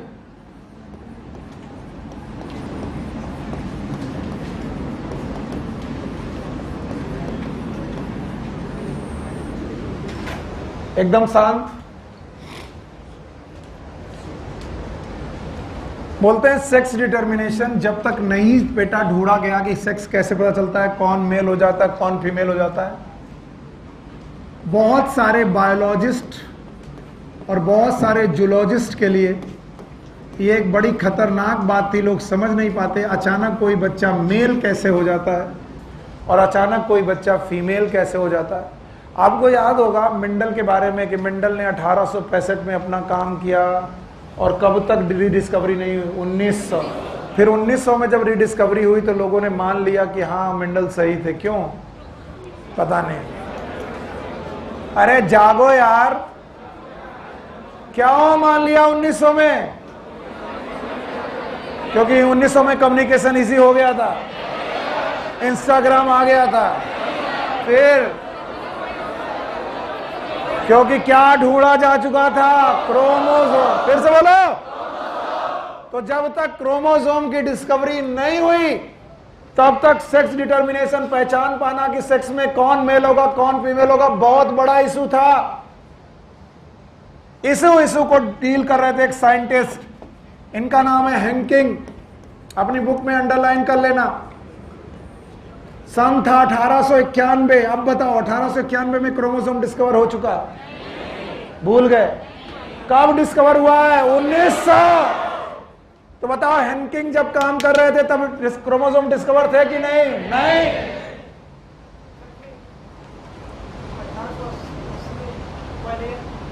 अरे यार क्रोमोसोम मूवमेंट की बात कर रहा हूं कि क्रोमोसोम के कैरेक्टर क्या होंगे। क्रोमोसोम का मूवमेंट एनसीईआरटी में कितना लिखा? 1902। सॉरी, वो जो हितेंद्र ने बोला वो भी पार्शियली बात सही है। क्रोमोसोम में कितने प्रकार के क्रोमोसोम और उनके क्या मूवमेंट है, ये बात हैंकिंग के समय तक पूरी तरीके से क्लियर नहीं थी। क्लियर नहीं थी। तो हैंकिंग क्या देख रहे थे कि कुछ इंसेक्ट है, देयर आर सम इंसेक्ट, और ये कहानी सबसे पूछूंगा मैं इसलिए सुन लो। इंसेक्ट में जब कभी कोई इंसेक्ट स्पर्मेटोजेनेसिस कर रहा है, स्पर्मेटोजेनेसिस कौन करता है? मेल की फीमेल? हाँ, मेल। तो वो देखते हैं कि स्पर्मेटोजेनेसिस में जो स्पर्म नाम की सेल है, you know that sperm are cell. अगर आपको ये भी नहीं मालूम है तो फिर बहुत बड़ा मुश्किल है, मैंने गलत पढ़ाया आपको। स्पर्म भी क्या होता है? सेल। तो बोलते हैं जो स्पर्म नाम की सेल है उनके साइटोलॉजिकल एविडेंस कुछ और ही दे रहे हैं, उनकी सेल में कुछ अलग ही प्रकार की चीजें दिख रही हैं। तो हैंकिंग ये देखते थे कि स्पर्मेटोजेनेसिस के दौरान जो स्पर्म बन रहे हैं उन स्पर्म के कुछ न्यूक्लियस में, किसी कुछ स्पर्म के न्यूक्लियस में एक बॉडी पाई जा रही है और उस बॉडी का वो नाम नहीं जानते थे। उन्होंने उस बॉडी का नाम एक्स बॉडी रख दिया। क्या रख दिया? एक्स बॉडी, क्योंकि वो नहीं जानते थे कि ये क्रोमोसोम है। तो उन्होंने इसका नाम एक्स बॉडी ही क्यों रखा? क्योंकि हर वेरिएबल को हम लोग एक्स मानकर ही चलते हैं। जब आप अलजेब्रा सॉल्व करते हो क्या मान के चलते हो? माना एक्स, माना तुम्हारी एज एक्स है और फिर एक्स को बेटा डिस्क्राइब करते हो। तो वो नहीं जानते थे कि ये कौन सी बॉडी है, नहीं जानने वाले को उन्होंने वेरिएबल मानकर उसका नाम एक्स बॉडी रख दिया। मीनवाइल हैंकिंग ये भी देखते थे कि हर स्पर्म के साथ ऐसा नहीं है, कुछ स्पर्म ऐसे हैं कि वो एक्स बॉडी है ही नहीं उसमें। ये वो देखते थे कि उसमें एक्स बॉडी नहीं है।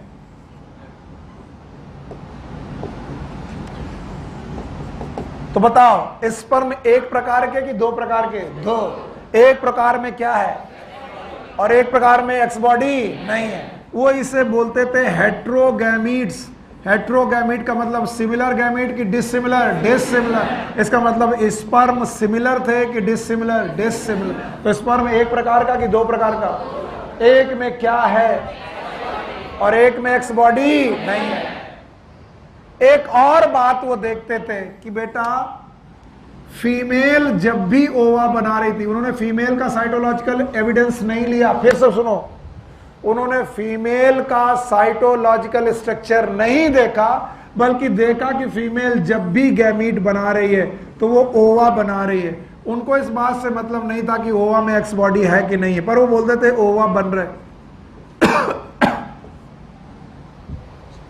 और इन ओवा का फ्यूजन जब कभी भी स्पर्म के साथ हो रहा है तो दो कंडीशन पैदा हो रही हैं। सब लोग ध्यान से सुनो।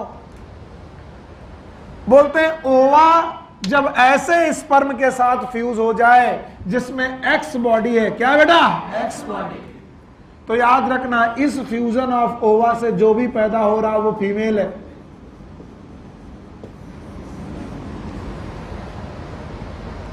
और ओवा अगर किसी ऐसे स्पर्म के साथ फ्यूज हो जाए जिसमें एक्स बॉडी नहीं है तो वो कहते थे कि भैया इसके पास इससे जो बच्चा पैदा होगा वो क्या होगा? मेल। और वो बड़ा हतप्रभ थे। इस कहानी में किसी ने भी एक्स क्रोमोसोम डाला वो बर्बाद कर दिया पूरी कहानी, क्योंकि बेटा हैंकिंग को नहीं मालूम था कि x body is a chromosome.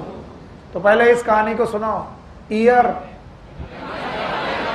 Scientist का नाम, क्या देख रहे थे? स्पर्मेटोजेनेसिस। और स्पर्म एक प्रकार के कि दो प्रकार? एक में कौन सी बॉडी है? X body. और एक में एक्स बॉडी।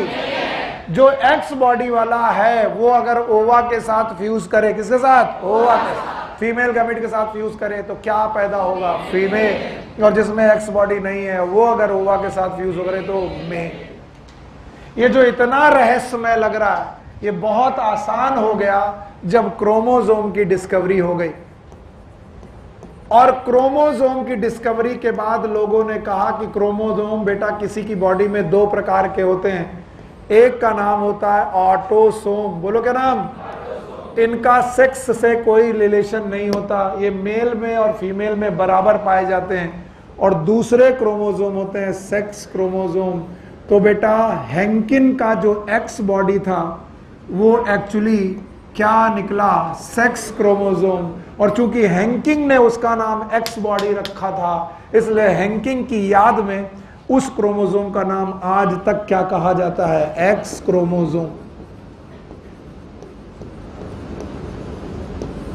ऐसा कोई एक्स की तरह दिखता है ऐसी कोई बात नहीं है, क्योंकि जिस बॉडी का नाम उन्होंने एक्स बॉडी रखा था वो बाद में डिस्कवर होकर के क्या समझ में आया? क्रोमोसोम। और तब से लेकर आज तक हम लोग उसे क्या बोलते हैं? X chromosome. और जब ये कहानी खुली तो ये बहुत इजी हो गई। बोलते कैसे इजी हो गई? इजी ऐसे हो गई कि बेटा अब आपको मेल और फीमेल अलग अलग दिखने लगे। बोला जाने लगा कि बेटा जो मेल हैं उनके पास एक्स और ऑटोसोम है। इधर देखिए कि जो मेल हैं इंसेक्ट, उनके पास ऑटोसोम के अलावा, किसके अलावा? एक एक्स क्रोमोसोम है। कितना? एक। और बेटा एक एक्स क्रोमोसोम की जगह पर दूसरी जगह पर एक्स क्रोमोसोम नहीं है। इस कंडीशन को बोला गया X O. What is X? X chromosome. What is O? Zero. तो बताओ इनके पास ऑटोसोम के अलावा एक पेयर्ड क्रोमोसोम है कि अनपेयर्ड? अनपेयर्ड। और फिर बोला गया जो फीमेल है उसमें ऑटोसोम के अलावा, ऑटोसोम पेयर के अलावा 2 एक्स क्रोमोसोम है। इसका मतलब एक्स क्रोमोसोम पेयर्ड है कि अनपेयर्ड? पेयर्ड। तो किसमें पेयर्ड है? और किसमें अनपेयर्ड है? मेल में। इसलिए जब भी मेल गैमीट बनाएगा तो याद रखना इनके पेयर अलग होंगे, और पेयर अलग होंगे तो ऑटोसोम का पेयर ऑटोसोम से अलग हो जाएगा और एक्स अपने अनपेयर्ड से अलग हो जाएगा। तो एक जगह पर ऑटोसोम के साथ क्या आएगा? एक्स। और एक जगह पर केवल क्या आएगा? ऑटोसोम। क्योंकि ओ होना कोई वजह नहीं है। O is not a chromosome. O का मतलब जीरो। तो बताओ स्पर्म कितने प्रकार के भी बनेंगे? 2। एक जिसमें ऑटोसोम के साथ क्या होगा? X chromosome. और एक जिसमें केवल क्या होंगे? ऑटोसोम। इधर। और तुम वहां पर कैसे बैठ गए? यहीं पर बैठा करो।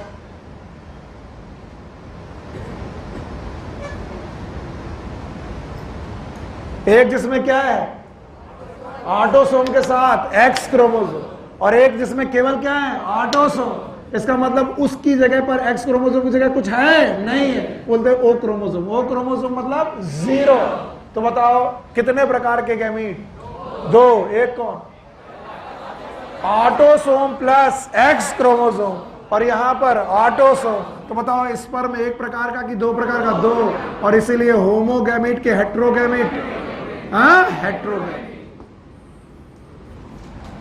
और जब आप फीमेल देखोगे तो फीमेल बेटा हर गैमीट में ऑटोसोम के साथ एक्स क्रोमोसोम लाएगी, ऑटोसोम के साथ एक्स क्रोमोसोम लाएगी।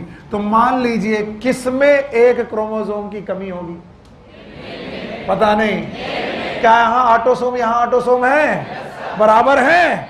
यहां पर कितने एक्स क्रोमोसोम है? 2। और यहां पर 1। तो बताओ एक एक्स क्रोमोसोम की कमी किसमें है? मेल। तो male will be the divide of 1 chromosome with respect to mail.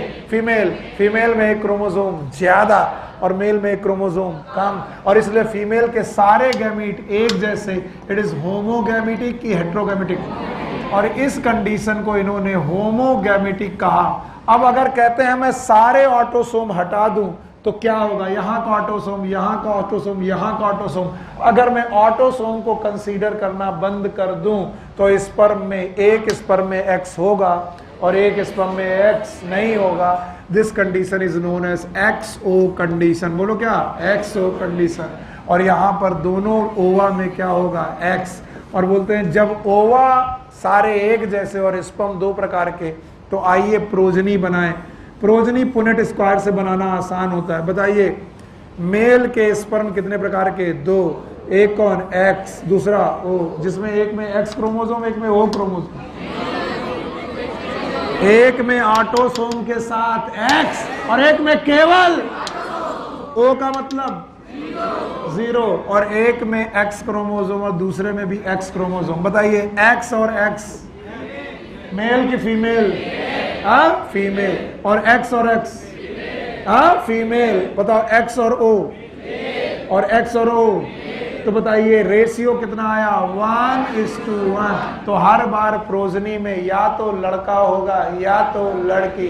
कितना परसेंटेज है? 50%। यस और नो? यस। और ऐसी कंडीशन हैंकिंग ने ग्रास हॉपर में बोली। किसमें? Grass hopper. इसका मतलब ग्रास हॉपर में जो सेक्स डिटर्मिनेशन है वो XY है कि XO? तो बताओ किसके पास एक क्रोमोसोम ज्यादा और किसके पास कम? मेल के। और पूरी दुनिया को लग रहा था सारे इंसेक्ट एक्सो होंगे, लेकिन नहीं। क्यों? क्योंकि जब मॉर्गन को ये पता चला, किसको? मॉर्गन। याद है मॉर्गन? क्या नाम था? TH Morgan. और मॉर्गन के हिसाब से ड्रोसोफिला भी क्या है? इंसेक्ट। सबके हिसाब से मॉर्गन के क्या है? सबके हिसाब से। तो उनको लगा कि इसके पास भी एक्सो होगा, पर जब उन्होंने ड्रोसोफिला में सेक्स डिटर्मिनेशन देखा वो भौचक्के हो गए। उन्होंने देखा कि वहां मेल भी और फीमेल भी इक्वल क्रोमोसोम रखते हैं। क्या बोला? फिर से बोलो। यहां पर मेल में एक कम और फीमेल में एक ज्यादा, और ड्रोसोफिला में, किसमें? मेल और फीमेल बराबर क्रोमोसोम रखते हैं। लोगों को समझ में नहीं आया कैसे। फीमेल तो XX है, कोई दिक्कत नहीं, लेकिन मेल में X के साथ एक छोटा क्रोमोसोम फंसा हुआ है, इसका नाम है Y। और इस तरीके के सेक्स डिटर्मिनेशन को बोला गया XO टाइप की XY टाइप? XY type. और फिर भी इन्हें मेल में से दो गैमीट मिले, दो स्पर्म मिले, एक कौन सा? X और एक कौन सा? Y। और फीमेल में सारे क्रोमोसोम एक जैसे, X और X। तो बताइए मेल हमेशा होमोगैमेटिक के हेट्रो? होमो। और फीमेल? तो बताओ फीमेल के सारे ओवा अलग अलग कि एक जैसे? और मेल के अलग अलग, या तो XO या तो XY। ग्रास हॉपर में XO और ड्रोसोफिला में। और आपको जानकर खुशी होगी कि हम ड्रोसोफिला जैसे हैं। वी ह्यूमंस हमें XY type of sex determination आता है। इसका मतलब यहां पर भी मेल होमोगैमेटिक की हेट्रोगैमेटिक? हेट्रोगैमेटिक। आप उतनी देर से देख रहे हो, मेल के पास एबिलिटी है कि वो एक प्रकार का गैमेट बनाए कि दो? या तो XO या तो XY। बताओ ग्रास हॉपर? बताओ ड्रोसोफिला? Human being? XY। इसी क्रम में जब और भी जानवर देखे गए, और भी एनिमल देखे गए, इस क्रम में सबसे खतरनाक निकली बर्ड्स। और बर्ड्स में क्या खतरनाक कंडीशन है? बर्ड्स में फीमेल जो है वो हेट्रोगैमेटिक है। Female is heterogametic. अभी तक आप किसको हेट्रोगैमेटिक देख रहे थे? मेल। और बर्ड्स में फीमेल हेट्रोगैमेटिक है और मेल होमोगैमेटिक है। यानी मेल हमेशा एक जैसा गैमीट बनाएगा और फीमेल बेटा दो प्रकार की गैमीट बनाएंगी। और ये बाकी लोगों से अलग डिफरेंशिएट करने के लिए यहां पर साइन बदल दिए गए। साइन बदलना हमारे क्रम में हमारे पास है। और फीमेल को बोला गया दे आर ZW टाइप। किस रहेगी? और मेल को बोला गया Z टाइप। बताओ तो बर्ड्स में बताओ कौन सा तरीका है? XO XY की ZW? ZW। अगर तुम बर्ड्स की फीमेल के पास जाओ तो वो बोलेंगी मेरे पास दो प्रकार के गैमीट, एक Z और एक W। और अगर तुम मेल के पास जाओ तो वो कहेंगे हमारे पास एक प्रकार के गैमीट। बोलो कौन? Z। तो सारे स्पर्म अलग के एक जैसे, पर ओवा एक जैसे कि अलग अलग? तो बताओ ओवा दो प्रकार के, या तो Z या तो W। तो बताओ यहां पर किसके गैमीट हेट्रो हैं? फीमेल के। और किसके होमो है? मेल के। अब अगर आप यहां पर प्रोजनी बनाने की कोशिश करो तो यहां पर डिटरमाइन कौन करेगा? मेल की female? Female. ZW। Sperm Z बताओ जेड जेड मेल की फीमेल? पता नहीं। हाँ, Z Z, Z W female. इतना सब पढ़ाने के बाद एनसीईआरटी फिर वापस लौटती है और कहती चलो मेल में या फिर ह्यूमन में सेक्स डिटर्मिनेशन एक बार और सीखो। पता है क्यों? क्योंकि वो आपको साइंस नहीं मोरल साइंस पढ़ाना चाहते, और वो मोरल साइंस में वो सेक्स डिटर्मिनेशन इन ह्यूमन पढ़ाना चाहते। वैसे तो मैंने सब कुछ पढ़ा दिया, लेकिन मैं आपसे पूछ लूं और फिर आप घर जाओ, सेक्स डिटर्मिनेशन इन ह्यूमन। बोलते हैं ह्यूमन में जो मेल है वो XY है, और जो ह्यूमन में फीमेल है वो XX है।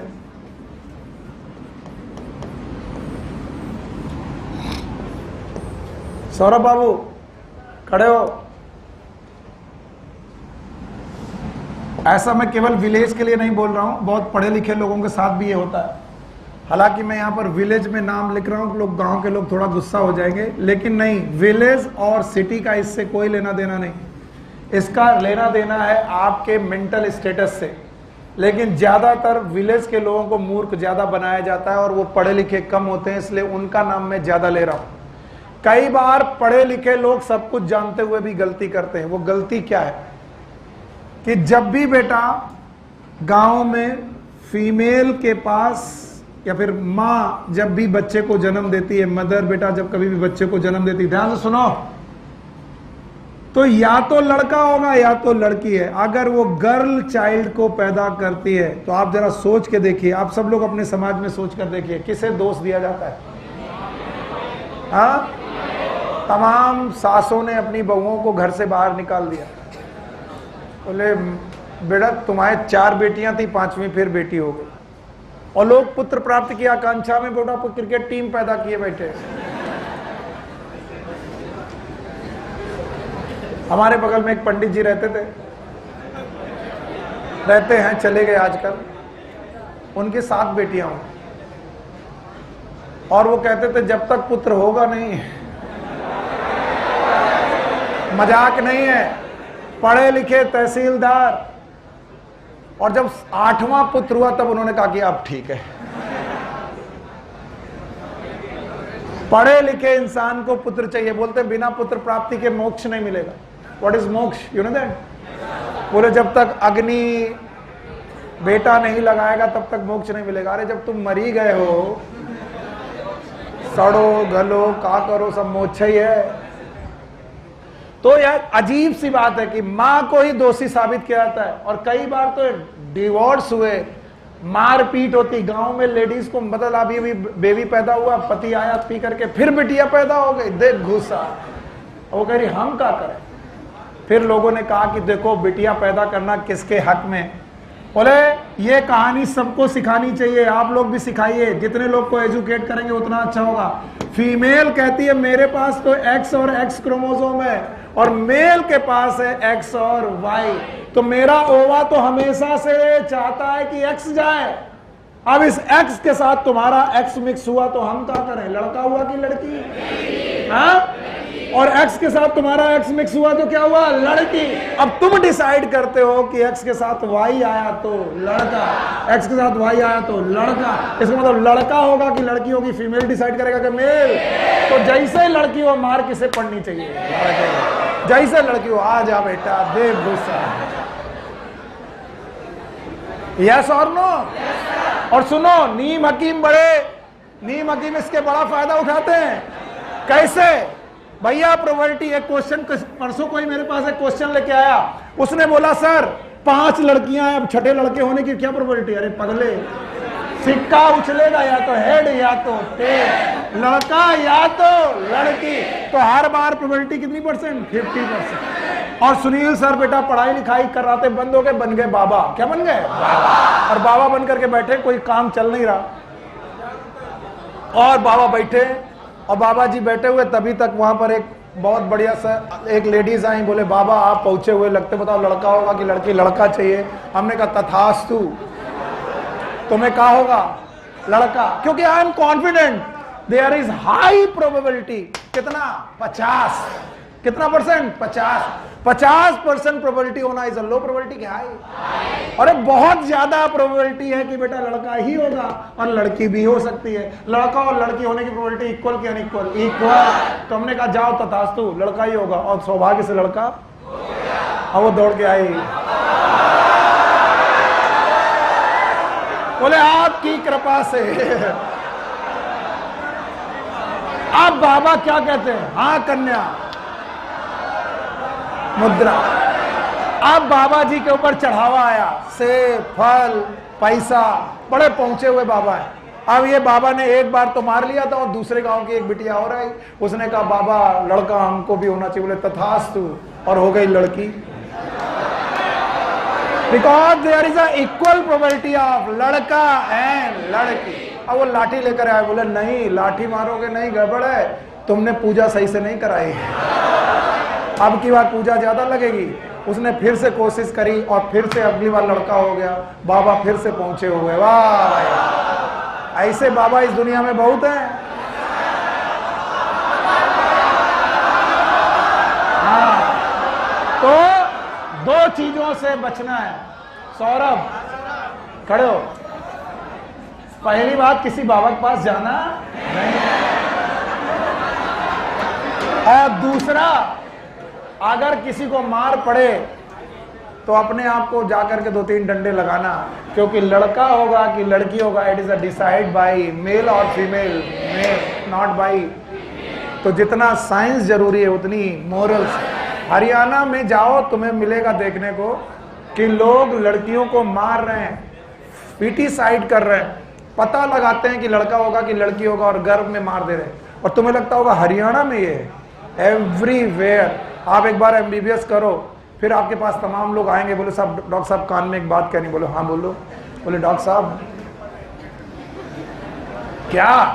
साहब पैसा ले लो लेकिन बता दो कि। और अल्ट्रासाउंड एक बहुत अच्छा प्रोसेस है। अल्ट्रासोनोग्राफी में आप पता लगा सकते हो कि लड़का है कि लड़की। लेकिन आपने देखा होगा कि अस्पतालों में लिखा होगा यहाँ पर जन्म के पहले सेक्स डिटर्मिनेशन नहीं, लेकिन करते हैं लोग। आपको मालूम है दिल्ली में मैंने एक कहानी सुनाई है। बेटा एक डॉक्टर साहब थे, वो लिखते थे 16 और 19, 16 नंबर फाइल, 19 नंबर फाइल। इस पे तो क्राइम पेट्रोल भी बना। और 16 नंबर फाइल का मतलब होता था 1B, बी मतलब बॉय, और इट इज 1G गर्ल। तो वो बताते ही नहीं थे कि लड़का है कि लड़की, बोले ये 16 नंबर फाइल। अब लोग पुलिस वाले भी आ गए तो अच्छा कोई 16 नंबर फाइल होगी। बाद में चला 16 नंबर फाइल का मतलब है 1 इज 1 और 16 में 6 इज B। तो जिस फाइल में 16 नंबर लिखा है वो लड़का है। उसकी अल्ट्रासोनोग्राफी में क्या हो रहा है? लड़का। और जिसमें 1G लिखा है लड़की। फिर एक दिन पकड़े गए और इतना मारे गए कि न लड़का बचे। ओके, सो आज जुम्मा है, टाइम हो गया, तो जुम्मा मुबारक, टेक केयर, गुड लक। और सुनो, ये जो क्वेश्चन बुकलेट है ये आप कल लेकर के आएंगे, ठीक है? इस क्वेश्चन बुकलेट को कल कराएंगे हम आपसे।